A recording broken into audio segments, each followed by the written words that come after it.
अगर मैंने कोई लेटर लिखा होगा तो प्रॉपर प्रोसीजर के साथ लिखा होगा, रूल्स ऑफ बिजनेस के तहत लिखा होगा, और अगर मैं कर सकता हूँगा तो मैंने लिखा होगा। ये एक नॉन इशू को इशू बनाना चाह रहे हैं।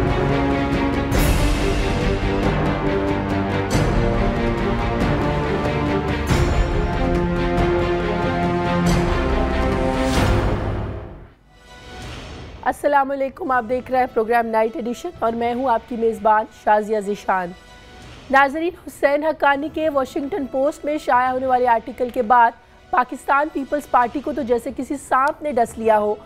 कौमी असम्बली में अपने ही दौर के सफ़ीर को गद्दार तक कह दिया, लेकिन सिर्फ गद्दार कहने से जान कैसे छूट सकती थी। कल एक ख़त मंजर आम पर आया जिसमें वाज़े तौर पर यह देखा जा सकता है कि साबिक वज़ीर-ए-आज़म यूसुफ रज़ा गिलानी ने अमरीकियों की जानिब से वीज़ा हासिल करने के लिए दरख्वास्त पाकिस्तान के जो मुतल्लिका अफसरान थे इनको देने की बजाय पाकिस्तान के उस वक्त के सफ़ीर हुसैन हक्कानी को देने का हुक्म जारी किया और उनसे कहा कि वो खुद से फौरी तौर पर 1 साल की मुद्दत के लिए वीज़ा जारी करने का इख्तियार रखते हैं। लेकिन यहाँ सवाल ये पैदा होता है कि ये इख्तियार आखिर किस किस के लिए इस्तेमाल हुआ और कौन कौन इस वतन में रेमंड डेविस की तरह दाखिल हुआ और कौन कौन ब्लैक वाटर के रुकन की हैसियत से इस मुल्क में वारिद हुआ और फिर इसने क्या क्या गुल खिलाए। आखिर इन सब सवालों के जवाब कौन देगा? साबिक वज़ीर-ए-आज़म यूसुफ रज़ा गिलानी, साबिक सदर आसिफ अली ज़रदारी या फिर पाकिस्तान पीपल्स पार्टी के मंजूर नज़र हुसैन हक्कानी, जो कि आजकल पीपल्स पार्टी के लिए गद्दार है। लेकिन यूसुफ रज़ा गिलानी ने ख़त मंजर आम पर आने के बाद आज प्रेस कॉन्फ्रेंस में कहा कि ख़त में हुसैन हक्कानी को स्पेशल फोर्सेस को वीज़े जारी करने का इख्तियार नहीं दिया था। लेकिन शायद अब साबिक हुकूमत और पीपल्स पार्टी को एक बात समझ लेनी चाहिए कि अब गले पड़ा ढोल तो बजाना ही होगा, सिर्फ तरदीदी बयानात से काम नहीं चलेगा। इस पर प्रोग्राम के पहले हिस्से में बात करेंगे। प्रोग्राम के दूसरे हिस्से में डिस्कस करेंगे कि दुनिया के दूसरे मकबूल तरीन मेयर का खिताब हासिल करने वाले मुस्तफ़ा कमाल ने कल पाक सरजमीन पार्टी के पहले यौम तासीस के मौके पर वर्कर्स कन्वेंशन से खिताब करते हुए कहा कि अगर हुक्मरानों ने कराची के मसाइल हल ना किए तो 6 अप्रैल से मुल्की एहतजाज शुरू किया जाएगा। सवाल यहाँ ये पैदा होता है कि एक ऐसा ही एक अल्टीमेटम मुस्तफ़ा कमाल ने 29 जनवरी को भी दिया था और हुकूमत को 30 दिन का टाइम दिया था। लेकिन सवाल यह है कि तकरीबन 2 माह गुजरने के बाद भी पार्टी की जानिब से कोई भी लाहे अमल सामने नहीं आया। अब जबकि पाक सरजमीन पार्टी ने 6 अप्रैल को एहतजाजी तहरीक का ऐलान किया है, तो क्या पाक सरजमीन पार्टी की कॉल पर अवाम सड़कों पर आएगी या नहीं? और एक सवाल ये भी है, क्या इस तरह के ऐलानात और तहरीकों से मुस्तफ़ा कमाल अवाम को अपनी जानिब खींच रहे हैं? बहरहाल ये तो दिन ही बताएंगे कि कराची की सियासी खला जो है, कराची का सियासी खला कौन सी पार्टी पुर कर पाएगी। प्रोग्राम के दूसरे हिस्से में इस पर बात करेंगे। प्रोग्राम में मेरे साथ ज़फ़र हिलाली है कराची से, इस्लामाबाद से रऊफ़ क्लासा साहब है, टेलीफोन लाइन पर पाकिस्तान पीपल्स पार्टी के रहनुमा को भी लेंगे और PSP के रहनुमा आसिफ हसनैन हमारे साथ होंगे। मेरे तमाम मेहमानों का बहुत शुक्रिया।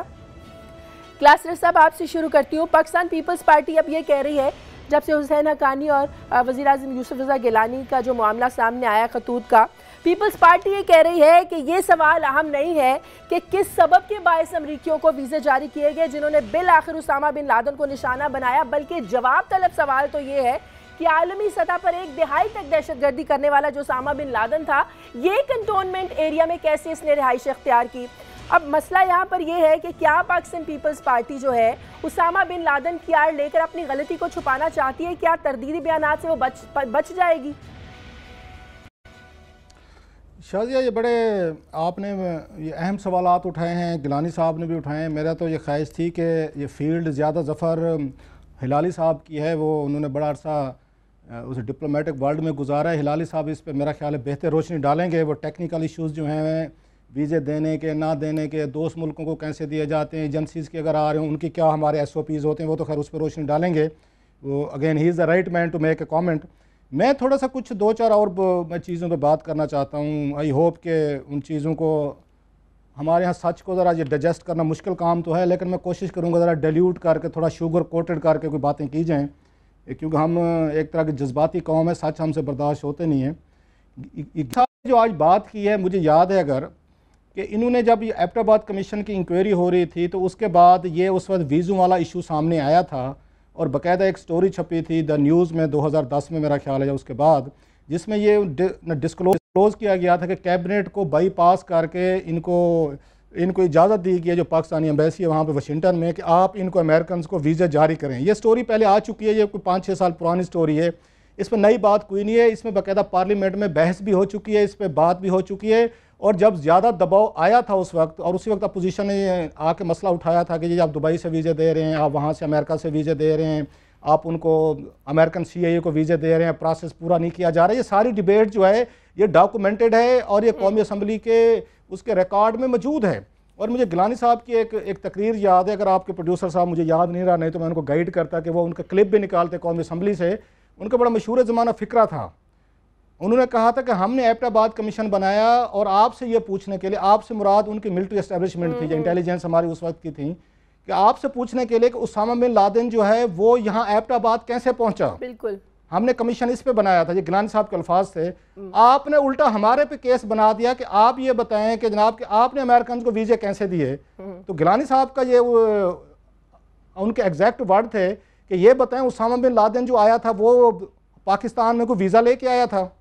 ये टग ऑफ वार जो है ये बिटवीन हमारी उस वक्त की मिलिट्री एस्टेब्लिशमेंट, इंटेलिजेंस एजेंसीज और पीपल्स पार्टी की हुकूमत में शुरू हो चुकी थी। और इस पे बाद में बहुत सारे लोग तो ये भी कहते हैं कि गिलानी साहब को हटाने के पीछे तो उनकी ये तकरीर भी शामिल थी कि एस्टेब्लिशमेंट उसके बाद उनके खिलाफ हो गई थी कि गिलानी साहब जो हैं वो शायद हमारे मफादात का ख्याल कर रहे हैं और पूरा नहीं कर पा रहे। एक चीज़। दूसरी चीज़, थोड़ा सा मैं हिस्टोरिकल पर्सपेक्टिव देना चाह रहा हूँ, क्योंकि पिछले कई दिनों से मीडिया पर हम देख रहे हैं, सुन भी रहे हैं, बहुत सारी चीज़ें आ रही हैं कि अमेरिकन को, जैसे उन्होंने आज कहा भी है गिलानी साहब ने, क्या ज़रूरत है किसी मुल्क में जाने के लिए वीज़ा लेने की। वो अफगानिस्तान गए को वीज़ा लेके गए, वो इराक में गए को वीज़ा लेके गए, या जब उन्होंने एबटाबाद किया उन्होंने कोई वीज़ा लेके किया, और जब उन्होंने कर लिया तो फिर हमने क्या कर लिया उसके बाद। हमने ज़्यादा से ज़्यादा, आपको याद होगा, कोई न प्रोटेस्ट करके चुप कर गए थे। अमेरिकन पाकिस्तान से गए कब थे कि उनको वापस आने के लिए वीज़ों की ज़रूरत पड़ गई। मैं तो ये सवाल पूछना चाहता हूँ अपने आप से भी, अपनी जज्बाती कौम से भी, अपने मीडिया के दोस्तों से भी, ये कब यहाँ से गए थे।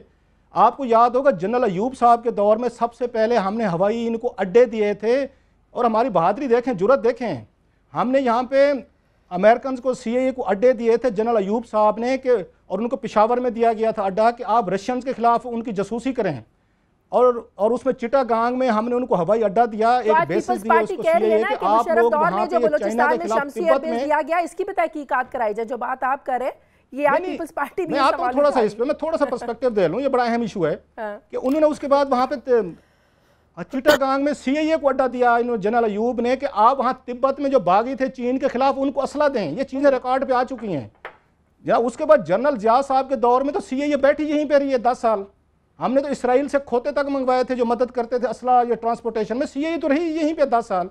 उसके बाद जनरल मुशर्रफ साहब, आज तक हम कहते हैं एक टेलीफोन कॉल आई थी, उसके बाद उन्होंने पूरा पाकिस्तान हवाले कर दिया था। और जनरल मुशर्रफ दौर में जो 600 बंदे पकड़े गए थे सो कॉल्ड अलकायदा के, वो CIA के लोग आए थे, उन्होंने यहाँ पे टेलीफोन सिमों के जरिए, गैजेट्स के जरिए, अपनी चीज़ों के जरिए उन्होंने ट्रेस किए थे। ये पाकिस्तानी एजेंसियों ने ट्रेस नहीं किए थे। 600 बंदे पकड़े गए थे जनाब, ट्रेस उन्होंने किए गए थे, और हमारे सिक्योरिटी फोर्सेज को लेके एक एक घर के आगे गए कि फलां घर में है, फलां घर में है, फलां घर में है।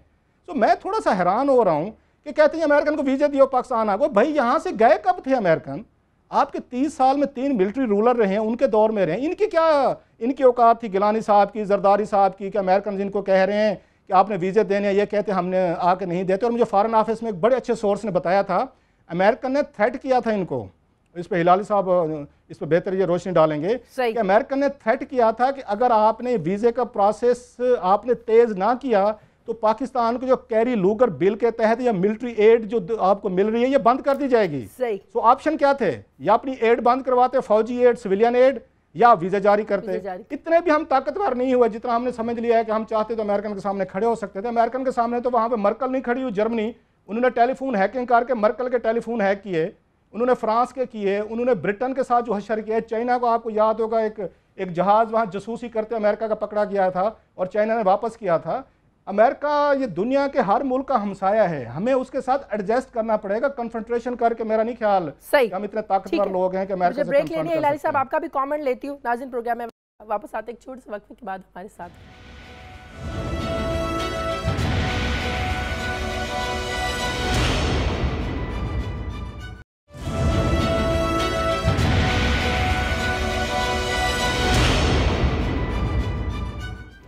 ब्रेक के के बाद खुशामदीद। हिलाली साहब, आप बेहतर तौर पर जानते हैं कि किसी भी शख्स को पाकिस्तान का वीज़ा जारी करने से पहले वजारत दाखिला और खुफिया इदारों से NOC जारी होता है, लेकिन पाकिस्तान पीपल्स पार्टी के दौर में सरताज अजीज़ कह रहे हैं कि हुकूमत उस वक्त की हुकूमत ने पॉलिसी को तब्दील किया कि एक सफ़ीर के ज़रिए 1 साल के वीज़े के दौरानिया का इख्तियार उस सफ़ीर को दे दिया गया और उस एम्बेसडर को ये इख्तियार दिया गया कि वो 1 साल का वीज़ा जारी कर सकता है। तो अब तहकीकात तो इस बात की भी होनी चाहिए कि पॉलिसी को किसने क्यों तब्दील किया और किन मकासद के लिए तब्दील किया। इन्वेस्टिगेशन तो अब इस बात की होनी चाहिए।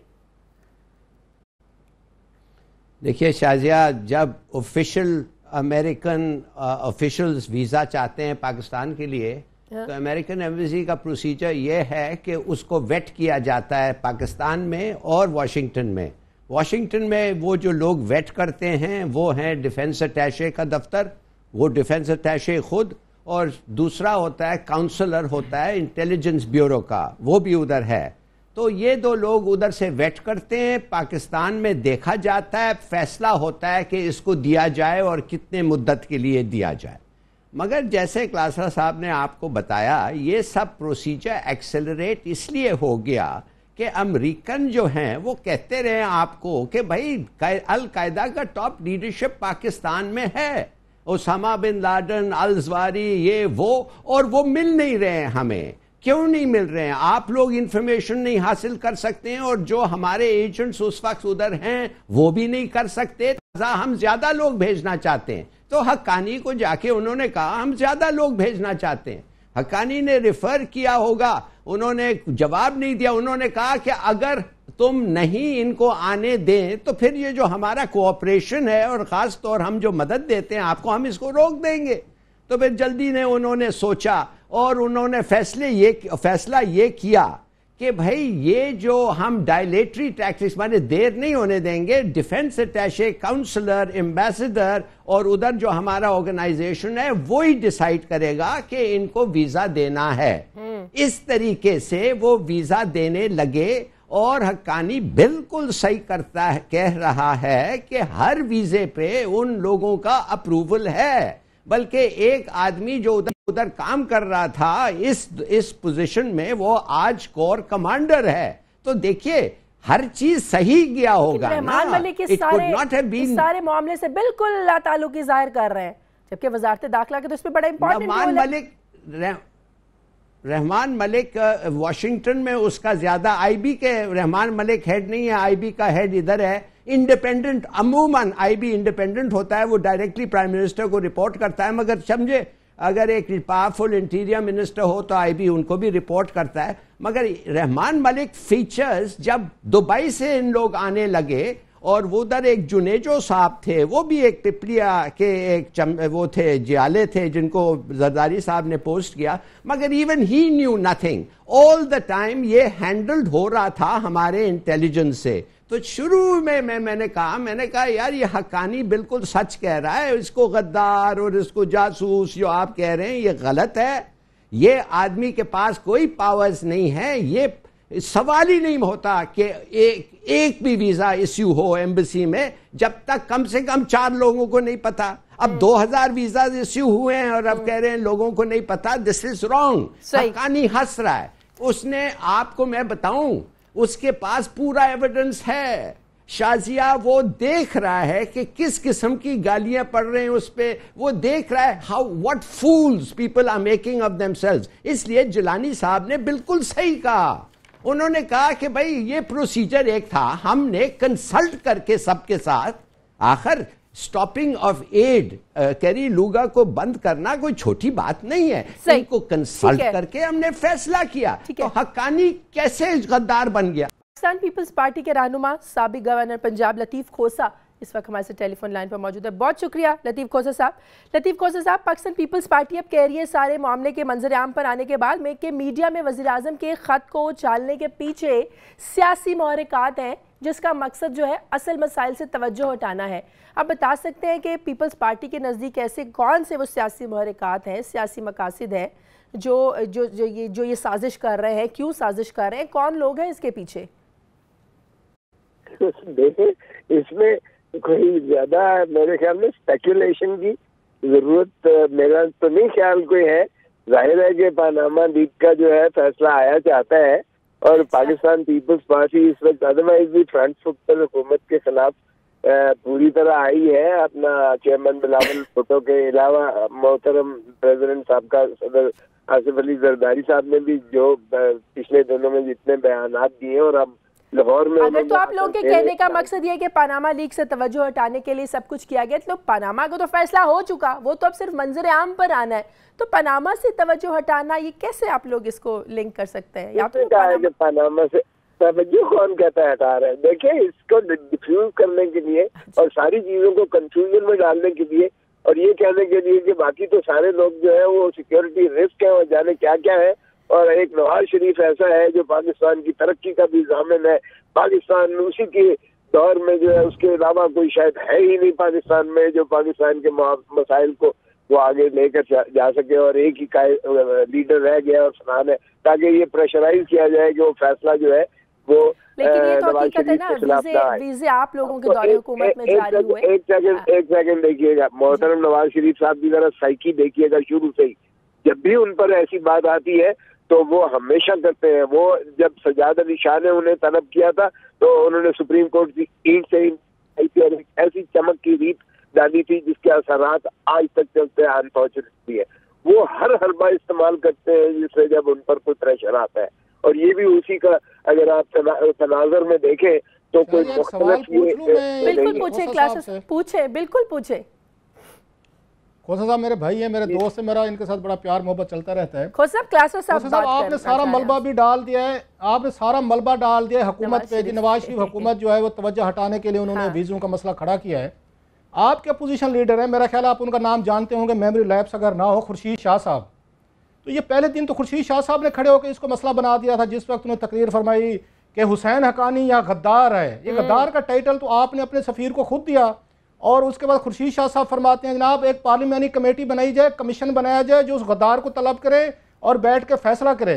मतलब आपका जब जी चाहे आप अपनी ही पार्टी के बंदे को गद्दार बना दें। आप जैसे मुअज़्ज़िज़ लोग हैं टीवी पे वो कहें नहीं जी ये नवाज शरीफ साहब की हुकूमत की साजिश है, वो डिवाइड कर रहे हैं। आप किसी एक जगह रुक जाएं, घर में पहले बैठ के फैसला कर लें कि हुसैन हक्कानी गद्दार है या वो मुहिब्बुल वतन है। पहले घर में बैठ के फैसला कर लें, फिर आके मेरा ख्याल है आप ब्लेम गेम शुरू करें। जनाब ये आपके अपने ही थे, अपोजिशन लीडर था आपसे या खुर्शीद शाह साहब, उन्होंने फरमाया हुसैनी गद्दार है।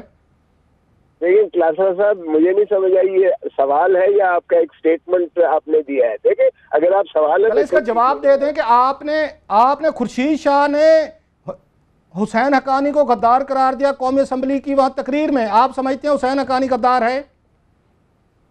देखिए मैं जाती तौर पर अगर मेरी राय लें तो मैं किसी को भी गद्दार कहने के हक में या किसी को भी बुरा कहने के हक में मेरी वो तहजीब इस चीज का गवारा नहीं करती है कि हम तहजीब के दायरे से कभी भी जो है कोई ऐसा। तो आप कह रहे हैं खुर्शीद शाह साहब में तहजीब नहीं है, आप ये कहना चाह रहे हैं कि उन्हें नहीं कहना चाहिए था? मैं खुर्शीद शाह साहब का जिम्मेदार नहीं हूँ, वो उनसे सवाल कीजिएगा जब आपकी पार्टी है। ये क्या बात हुई, मीठा मीठा हप हप और कड़वा कड़वा थू थू। जब आपकी मर्जी की बात ना हो तो आप अपने को डिस्टेंस कर लेते हैं। क्या आज ये पाकिस्तान पीपल्स पार्टी खोसा साहब समझती है कि जो हुसैन हक्कानी है ये पीपल्स पार्टी के लिए एम्बैरसमेंट का बायस रहे, चाहे वो मेमोगेट का मामला हो या आज का मामला उछला है? गलती थी आप पीपल्स पार्टी का उनको एम्बेसडर बनाने का फैसला। मुझे इजाजत देंगे, रोज क्लासरा साहब ने एक बहुत बड़ा स्टेटमेंट भी दिया है और हमें कहा है कि हमारी डुप्लिसिटी है, शायद जरा अर्ज कर लेने दीजिएगा। मेरे दोस्त भी है, सब कुछ है, मेरा हम जबान भी है और हमारा कल्चर भी एक ही है, और हम एक दूसरे को इसलिए सुनने में बहुत फराख दिल होते हैं। तो देखिए अर्ज ये है कि अब हुसैन हक्कानी साहब एक मेमो गेट में आए, उसमें उनका हमने हटा दिया, उनका होगा उनके जहन में कि हमने उनका साथ नहीं दिया है, हमने उनको अबैंडन किया या जो भी किया कसूर था या नहीं था, हम उसमें भी नहीं जाते क्योंकि वो सब जुड़े है। और वो सुप्रीम कोर्ट ने लिया एक कमीशन बनी, वो आज तक क्या हुआ हमारा उससे सरोकार नहीं है, लेकिन हमने उससे कता ताल्लुकी कर ली। अब देखो बदकिस्मती ये होती है जब भी कोई पार्टी छोड़ के जाता है या पार्टी उसको निकालती है तो वो आप देख लीजिएगा, चाहे वो कमाल हो जो अब सारा कुछ जो है उसको पता क्या क्या कह रहा है काफ हुसैन को जिसने उसको बनाया था, और इसी तरह आप जावेद हाशमी साहब को देख लें, जब वो निकले या निकाले गए जो भी है मुस्लिम लीग अपना पीटीआई से, तो उन्होंने जो जो इमरान खान पर कही है मैं उसमें भी नहीं जाता हूँ, बहुत जय्यद बहुत मेरे भी मोहतरम है वो और साथी है।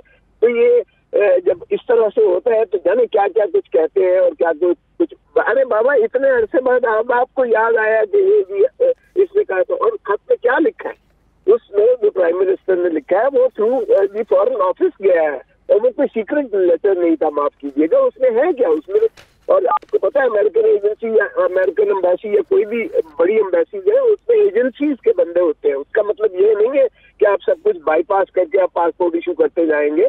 उसमें सिर्फ ये था कि तबालत को जरा सर्कमवेंट करने के लिए ताकि जल्दी में वो लगा पाए और अपने उनको कागजी दी जाए, मगर उससे ये नहीं था कि बाईपास करे। एम्बेसी एज अ होल को मजबूत किया था उन्होंने प्राइम मिनिस्टर ने, तो उसमें कौन सी नॉन इशू है। लेकिन मुझे ब्रेक लेनी है, मैं नॉन इशू है। हिलाल साहब बोले प्लीज। मैं अगर एक चीज जी अच्छा जी बोले, मैं जल्दी से एक चीज बता दूं, ये बिल्कुल सही कह रहे हैं कि इन्होंने खुद ये मामला रेज किया, खुद इसको गद्दार किया। एक्चुअली वो हुसैन हक्कानी वो आर्टिकल लिखा ही इसीलिए था कि काफी दिनों से उसका नाम पब्लिसिटी में नहीं आ रहा था। ही लव्स पब्लिसिटी, अगर he loves to be in the public eye, उसका वो क्या कहते हैं, इट्स हिज ड्रीम।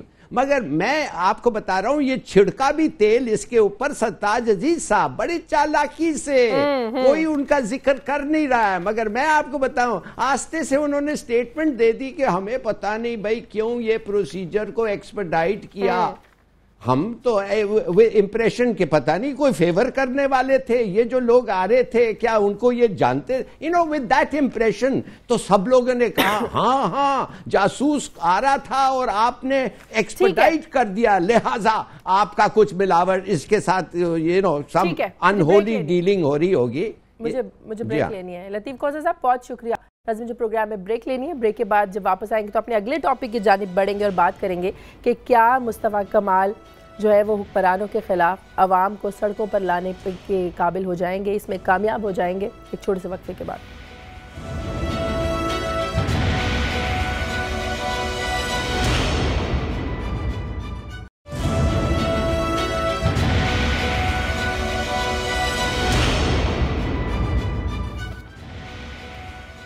ब्रेक के बाद खुशामदीद। पीएसपी के रहनुमा आसिफ हसनैन साहब ने हमें ज्वाइन किया। बहुत शुक्रिया आसिफ साहब आपका। अब कल पाक सरजमीन पार्टी के चेयरमैन मुस्तफ़ा कमाल ने कहा कि अवामी मसाइल के हल के लिए उन्होंने कहा कि 6 अप्रैल से एहतजाजी तहरीक चलाने का ऐलान करेंगे अगर आप लोगों के मुतालिबात ना माने गए।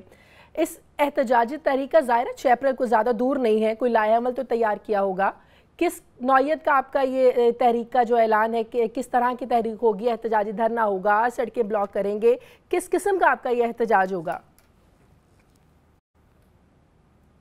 जी बिस्मिल्लाहिर्रहमानिर्रहीम।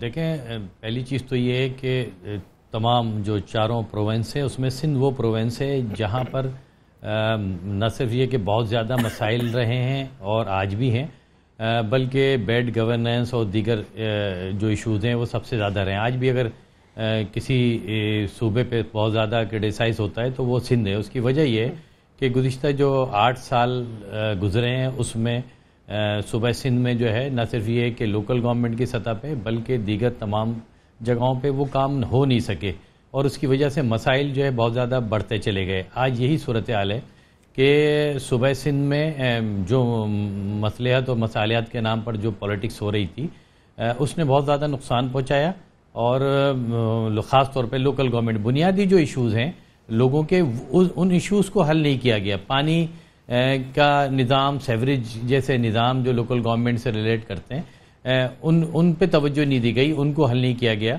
और आज भी ये कहा जा रहा है कि जी उसमें जो मौजूदा लोकल गवर्नमेंट जिनके पास है पार्टी के पास वो कहते हैं जी इख्तियारात नहीं है। तो समझ में ये नहीं आता कि जब 18वीं तरमीम की गई थी उस 18वीं तरमीम में आज जो है वो 4 इस्लामाबाद 4 सूबों में 4 इस्लामाबाद कैसे बन गए? आपको डिवॉल्व करना था। एमक्यूएम एक अरसे से कराची में जो है वो हुकूमत का हिस्सा रही है। जिन मसाइल का आप जिक्र कर रहे हैं तो ज़ाहिर है इसमें फिर एमक्यूएम को आप लोगों को भी उस वक्त में अपनी जिम्मेदारी कबूल करना पड़ेगी जो आप कह रहे हैं कि जो काम आज तक नहीं हो सके। एमक्यूएम एक अरसे तक आज तक भी जो है वो हिस्सा रही है सिंध हुकूमत का। देखें, बिल्कुल आपने सही कहा, न सिर्फ ये कि जिम्मेदारी कबूल करनी पड़ेगी बल्कि मैं तो कह रहा हूँ कि जी एमक्यूएम अगर काम करती, एमक्यूएम अगर डिलीवर करती तो जाहिर सी बात है कि आज ये सूरत हाल नहीं होती। आपने देखा होगा कि इस वक्त पाक सरजमीन पार्टी का 1 साल सिर्फ हुआ है। इससे पहले भी बहुत सी सियासी जमातें बनी हैं, बहुत से लोगों ने सियासी जमातें बनाई हैं, मगर 1 साल में अगर कोई 12 से 15 हज़ार के करीब कारकुन सिर्फ कराची में, अदरवाइज दीगर जो है वो शहरों में, हैदराबाद, मीरपुर और दीगर जगहों में, और फिर पंजाब और केपीके में अगर इतनी बड़ी तादाद सिर्फ कारकुनान की, और फिर वो आवाम जो पीएसपी में तेज़ी से शमूलियत कर रहे हैं, इस बात की गमाजी करता है कि यकीनी तौर पर लोगों के अंदर फ्रस्ट्रेशन है। लोग चाहते हैं मामला मसाइल गो के ये फ्रस्ट्रेशन ओवरऑल पूरे मुल्क में, वो बात लेकिन बिल्कुल सिंध ठीक है, में लेकिन बहुत ज्यादा है। और सब मसाइल अपनी जगह है। ऐसा अल्टीमेटम आप एक 29 जनवरी को भी दे चुके हैं, तो अब क्या समझा जाए कि अब जो आपने एक एहतजाजी तहरीक चलाने की कॉल दी है, इस पर जो है पीएसपी पूरा इसको करेगी? बिल्कुल करेगी। हमने सारा इस पे जो है स्ट्रेटेजी प्लान किया है और उसके मुताबिक इंशाल्लाह पार्ट वाइज जो है जो हम एहतजाज करने जा रहे हैं वो लोकल गवर्नमेंट से भी रिलेटेड है, वो सिंध गवर्नमेंट से भी रिलेटेड है। उसका वेन्यू, उसकी सारी चीज़ें सारी डिसाइडेड हैं। इंशाल्लाह हम इसको दो एक रोज़ में इसको अनाउंस करने भी जा रहे हैं, इसको बाकायदा प्रेस कॉन्फ्रेंस के जरिए। और ये सारी चीज़ें हम करेंगे इसलिए कि अब ये इस बात की ज़रूरत है कि अगर आज पाक सरजमीन पार्टी खड़ी नहीं हुई इन इशारे इशूज़ पे, तो दोनों सिंध की जो बड़ी सियासी जमात हैं वो शायद जो है वो एक दफ़ा फिर जो सिंध के अंदर ख़ास तौर पर ओवरऑल पूरे मुल्क में जो सियासत होती रही है, जो रिवायती पॉलिटिक्स होती रही है, जो झूठ की बुनियाद पर पॉलिटिक्स होती रही है, और लोगों को जो कौमियत के नाम पर जो कार्ड इस्तेमाल होते रहे, अल्ताफ़ हुसैन साहब और उनकी पार्टी ने जो कार्ड इस्तेमाल किए और आज भी फारूक सत्तार साहब उसको महाजिर कार्ड की बुनियाद पे लेकर चल रहे हैं, और सिंध में इसी तरीके से पीपल्स पार्टी सिंध कार्ड इस्तेमाल करती रही है। अब ये कार्ड खत्म होने का वक्त है और पाक सरजमीन और ब्रेक के बाद जब वापस आएंगे तो बात करेंगे फ्लैग को लेकर इसको लेकर करते हैं कि आप लोगों ने मुहाजिरों का वोट जो है ना वो तकसीम किया। क्या जो अगर मुहाजिरों का वोट तकसीम हुआ है और ये 2018 के इंतखाबात में पीएसपी को जाएगा, और पीएसपी को ये जाने वाला वोट 2018 के इंतखाबात में पीएसपी को कहां पर खड़ा करेगा? एक छोटे से वक्फे के बाद।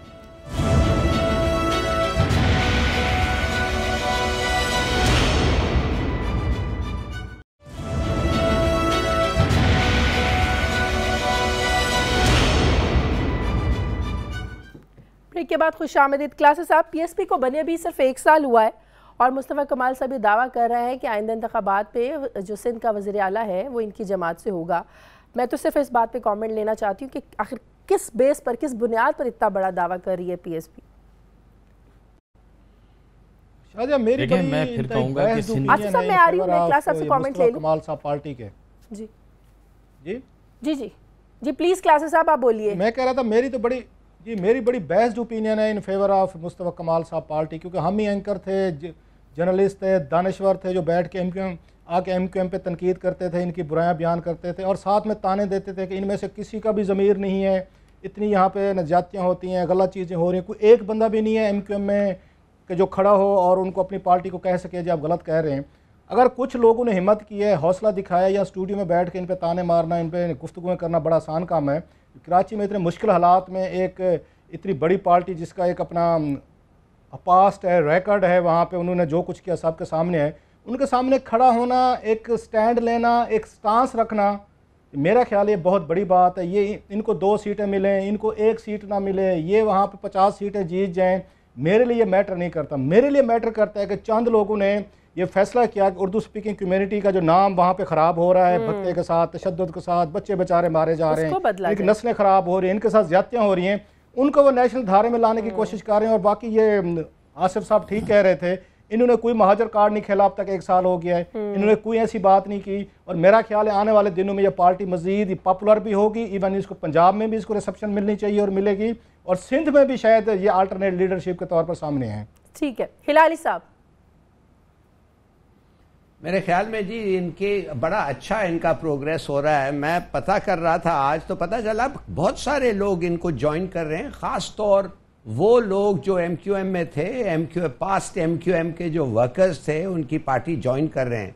कुछ उनमें से ज़रूर ऐसे हैं जो पाक होना चाहते हैं और धुलाई उनकी जब हो जाएगी तो वो बच जाएंगे, जो पास्ट केसेस हैं। कमाल साहब खुद जो आए हैं with the support of the government, तो कहने की बात सिर्फ ये है कि इनके लिए इस वक्त ये बड़ा अच्छा मौका है और मेरे ख्याल में वो क्लेवरली एक्सप्लॉइट भी कर रहे हैं। अब वो जा रहे हैं सिंधी वोट के लिए। अभी ये मुझे बता रहे थे कि तालपुर या एक दो और उन्होंने उनको सपोर्ट का किया है। हमें पीपीपी के एक पार्टी चाहिए इस सिंध में जिधर पीपीपी को एक कॉन्टेस्ट दें। मैं नहीं कहता कि वो जीत जाएंगे, फर्स्ट इलेक्शन में जीत जाएंगे, खास तौर अगर जरदारी साहब जितने उनके पास फंड्स हैं इस्तेमाल करें, मगर it's a very good sign. और साथ साथ मेरे ख्याल में वो सपोर्ट है उनको। बड़े बिजनेसमैन भी को परसुएट किया जा रहा है कि भाई कुछ आप लोग भी मदद करें।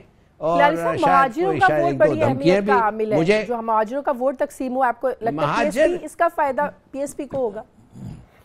महाजिर का वोट है शाजिया, मगर महाजिर का वोट कन्फाइंड है to urban areas and Karachi. मैं तो चाहता हूं कि नॉन महाजिर वोट भी एक पार्टी के पास आए जो इस पार्टी जो इस वक्त छा गई है सिंध में उनको रिप्लेस कर सके।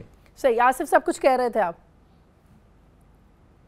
जी, मैं ये कह रहा था कि देखें सिंध के अंदर ये जो पॉलिटिक्स थी इसमें जो चेंज आया है, ख़ास तौर पर कराची से जब ये शुरुआत हुई है तो आप देखें कराची में दीगर कौमियतों के जो लोग थे, पहली दफ़ा जो कल आपने देखा होगा जलसे में कि तमाम कौमियतों के लोग आकर खड़े हुए। यही चेंज है। कराची में जो डिवाइड थी, इसी तरह सिंध में जो डिवाइड थी, अब इस डिवाइड को चेंज होने की ज़रूरत है।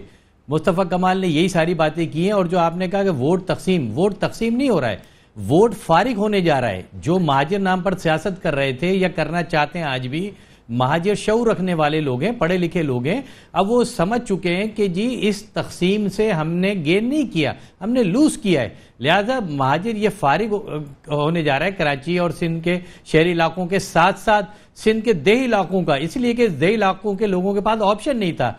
अब Mustafa Kamal as a visionary leader, practical आदमी है, सच बोल रहे हैं। लिहाजा अब सिंध के भी जो लोग हैं, और प्लस मैं आगे जाऊंगा पंजाब और दीगर इलाकों में जहां हमारे ऑफिसेज खुले हैं, वहां हम देख रहे हैं बड़ी तेजी से लोग आ रहे हैं। तो इंशाल्लाह हमारा पहला फोकस है कि सिंध के अंदर अपना चीफ मिनिस्टर लेकर आए। लेकिन ये सारी चीजें उस बुनियाद पर होंगी जब आप सच्चाई के साथ खड़े होंगे। और सिंध के लोग समझ रहे हैं कि मुस्तफ़ा कमाल के अंदर सच्चाई है, इसलिए कि मुस्तफ़ा कमाल ने कराची में बैठकर अल्ताफ हुसैन को जो है वो ललकारा था। ये सब चीजें ना तो डॉक्टर इशरतुल इबाद के हवाले से जो चीजें कही थी वो सब ये तो आने वाले इंतखाबात 2018 ही फैसला करेगा आइंदा जो वज़ीर आला है वो कौन होगा। बहुत शुक्रिया रऊफ क्लासेस साहब हमारे साथ थे, आसिफ हुसैन साहब और ज़फ़र इलाही समेत तमाम मेहमानों का बहुत शुक्रिया।